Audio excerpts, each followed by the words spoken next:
আজ জুমার দিনে বাড়াতে গোপনে এই দুরূদটি ৮০ বার পড়ুন। ৮০ বছরের গুনাহ মাফ হবে, জান্নাত নসিব হবে, দোয়া কবুল হবে, আশা আকাঙ্ক্ষা পূরণ হবে। জুমার দিন সাপ্তাহিক সকল দিন থেকে শ্রেষ্ঠ দিন। জুমার দিন মুসলমানদের ভ্রাতৃত্ব বন্ধনের দিন। জুমার দিন দোয়া কবুল হওয়ার দিন। জুমার দিন আল্লাহ পাক রব্বুল আলামিনের পক্ষ থেকে বিশেষ নিয়ামত প্রদান করা হয়ে থাকে।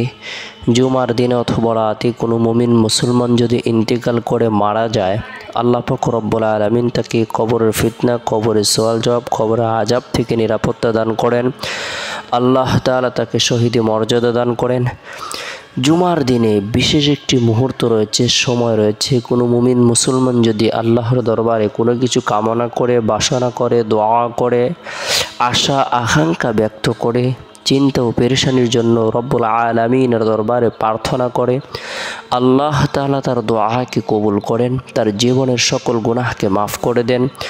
আল্লাহ তাআলা তার জন্য জান্নাত অবধারিত করে দেন। জুমার দিনের বিভিন্ন আমলের কথা হাদিসে উল্লেখ রয়েছে। এর মধ্যে থেকে ফজিলতপূর্ণ একটি আমল হলো জুমার দিন সূরাতুল কাহাফ তেলাওয়াত করা। করিম সাল্লাল্লাহু আলাইহি সাল্লাম বলেছেন, যে ব্যক্তি জুমার দিনে সূরাতুল কাহাফ আমল করবে, তেলাওয়াত করবে, আল্লাহ পাক রব্বুল আলামিন তার জন্য ৭০,০০০ ফেরেশতা নিযুক্ত করে দিবেন। এই ৭০,০০০ ফেরেশতা দীর্ঘ ১ সপ্তাহ পর্যন্ত তার জন্য মাগফিরাত কামনা করতে থাকবে। যে ব্যক্তি জুমার দিন সূরাতুল কাহাফ আমল করবে, আল্লাহ পাক রব্বুল আলামিন তাকে দাজ্জালের ভয়াবহ ফিতনা থেকে নিরাপত্তা দান করবেন। ব্যক্তি জুমার দিন সূরাতুল কাহাফ আমল করবে, আল্লাহ পাক রব্বুল আলামিন তার ঈমানের মধ্যে একটি নূর প্রদান করবেন, যে নূরটি দীর্ঘ ১ সপ্তাহ পর্যন্ত তার অন্তরের মধ্যে চমকাইতে থাকবে। আমরা যারা কোরআন পড়তে পারি, আমরা জুমার দিন ফজরের নামাজের পর থেকে নিয়ে জুমার নামাজের আগ পর্যন্ত যে সময় রয়েছে,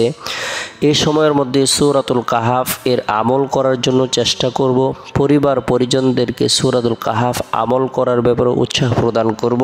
ব্যক্তি জুমার দিনটিকে গুরুত্ব দেবে, জুমার দিন আল্লাহ তাআলার দরবারে নিজের গুনাহ মাফের উদ্দেশ্যে রোনাজারি করবে, প্রার্থনা করবে, আল্লাহ তাআলা অবশ্যই তাকে ক্ষমা করে দেবে। আল্লাহ পাক রব্বুল আলামিন তার জীবনের যত ধরনের প্রয়োজন রয়েছে, হাজত রয়েছে, ইচ্ছে রয়েছে, আশা আকাঙ্ক্ষা রয়েছে, সব কিছু পূরণ করে দেবেন। এরপরে জুমার দিন জুমার নামাজ সম্পূর্ণ করার পর, মা বোনেরা জোহরের নামাজ সম্পূর্ণ করার পর নিরিবিলি এক পরিবেশের মধ্যে বসে গুরুত্ব সহকারে বরকতপূর্ণ ছোট্ট এই দোয়াটি ৩ বার আমল করব।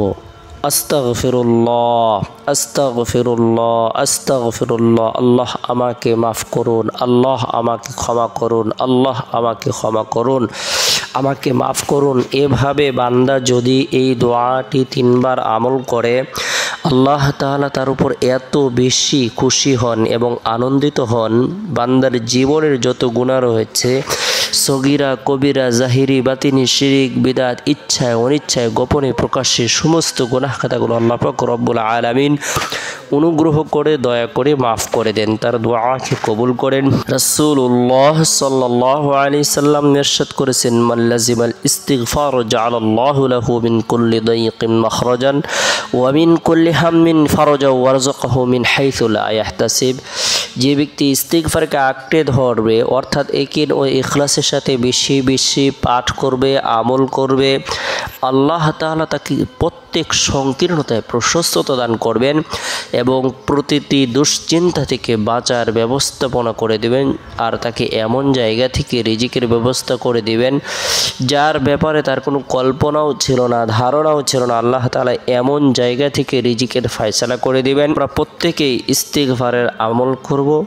বিশেষ করে ফরজ নামাজ সম্পূর্ণ করার পর বরকতপূর্ণ এই ইস্তিগফারটি অবশ্যই আমল করব। আস্তাগফিরুল্লাহ, আস্তাগফিরুল্লাহ, আস্তাগফিরুল্লাহ। যে ব্যক্তি ইস্তিগফারের আমল করবে, আল্লাহ পাক রব্বুল আলামিন অবশ্যই তাকে মাফ করে দিবেন। ফাকুলতু আস্তাগফিরু রাব্বাকুম ইন্নাহু কানা গফফারা। তোমরা ঈমান এনে বিগত দিনের গুনাহের কথা স্মরণ করে, নাফরমানের কথা স্মরণ করে, অন্যায় অপরাধের কথা স্মরণ করে খাঁটি দিলে তওবার নিয়তে ইস্তিগফারের আমল করো, নিশ্চয়ই আল্লাহ তাআলা ক্ষমাশীল, অত্যন্ত ক্ষমাশীল।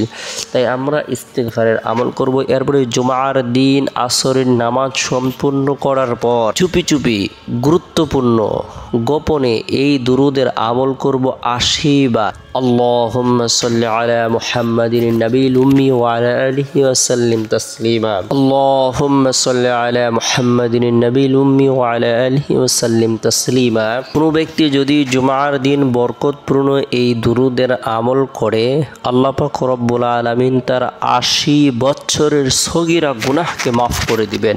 সুবহানাল্লাহ। আল্লাহুম্মা সাল্লি আলা মুহাম্মাদিন নবিয়্যিল উম্মি ওয়া আলা আলিহি ওয়া সাল্লিম তাসলিমা। এই দুরুদটি আমরা প্রত্যেক জুমায় আমল করার জন্য চেষ্টা করব, বিশেষ করে আসরের নামাজ সম্পূর্ণ করার পর। এরপরে জুমার দিন সবচেয়ে বরকতপূর্ণ যে মুহূর্তটি, সেটি হলো মাগরিবের পূর্ব মুহূর্ত। এই সময় আমরা তাসবিহ হাতে নিয়ে আল্লাহর জিকির আজগার করব। লা ইলাহা ইল্লাল্লাহ, লা ইলাহা ইল্লাল্লাহ, এই কালিমার জিকির করব।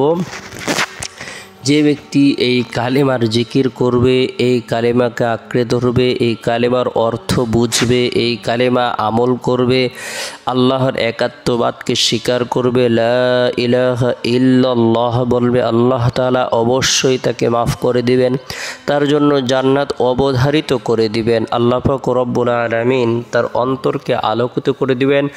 7 আসমান জমিন থেকেও আল্লাহ তাআলা তাকে বেশি নেকি প্রদান করবেন। আল্লাহ পাক রব্বুল আলামিন তার জীবনের সকল পেরেশানিকে দূর করে দিবেন। বরকতপূর্ণ কালেমার জিকির করার পর হাত উত্তোলন করে কাকুতি মিনতি করে রব্বুল আলামিনের দরবারে মুনাজারি করব, প্রার্থনা করব, দোয়া করব। নিজের জন্য, পরিবার পরিজনদের জন্য, জীবিতদের জন্য, মৃতদের জন্য, বিশ্ববাসীর জন্য আমরা প্রত্যেকে দোয়া করব, মুনাজারি করব। আল্লাহ তাআলা দোয়ার বরকতে কঠিন ও জটিল বিপদ দূর করবেন, দোয়াকে কবুল করবেন। বিশেষ করে জুমার দিন শেষ হওয়ার পর যে রাত আসে, রাতের মধ্যে বিশেষ করে এশারে নামাজ সম্পূর্ণ করার পর প্রত্যেকে আমরা পবিত্র কালামুল্লাহ শরীফের ফজিলতপূর্ণ 3টি সূরা, সূরাতুল ইখলাস, সূরাতুল ফালাক, সূরাতুন নাস 3 বার করে আমল করে উভয় হাতের তালুতে ফু দিব। শরীরের যতটুকু অংশ সম্ভব হয় মাসেহ করে নেব। রাতে ঘুমানোর পূর্বে আল্লাহুম্মা বিসমিকা আমুতু আহইয়া এই দোয়াটি পাঠ করে ঘুমিয়ে যাব। এটা করব রাতের 1/3 অংশে ঘুম থেকে জাগ্রত হয়ে তাহাজ্জুদের নামাজ পড়ার জন্য। কারণ আল্লাহ পাক রব্বুল আলামিন রাতের 1/3 অংশে প্রথম আসমানে আগমন করে থাকেন। বিশ্ববাসীর যা কিছু প্রয়োজন রয়েছে, হাজত রয়েছে, ইচ্ছে রয়েছে, আশা আকাঙ্ক্ষা রয়েছে, সব কিছু পূরণ করে দেওয়ার জন্য নিজের পক্ষ থেকে ঘোষণা করে থাকেন, দোয়া কবুল করে থাকেন। তাই আমরা নিজেরা গুরুত্ব সহকারে শেষ রাত্রে আল্লাহ তাআলার দরবারে মুনাজারি করব। যত ধরনের প্রয়োজন রয়েছে সব কিছু মুনাজাতের মধ্যে ব্যক্ত করব। জুমার দিনে অথবা রাতে যদি আমরা প্রত্যেকে আমাদের সময় সুযোগ অনুপাতে নেক কাজ করি, নেক আমল করি, তাকে অবলম্বন করি, রব্বুল আলামিনের দরবারে তওবা ইস্তিগফারের আমল করি, আল্লাহ তাআলা অবশ্যই আমাদের ধারণার বাইরে রিজিক প্রদান করবেন।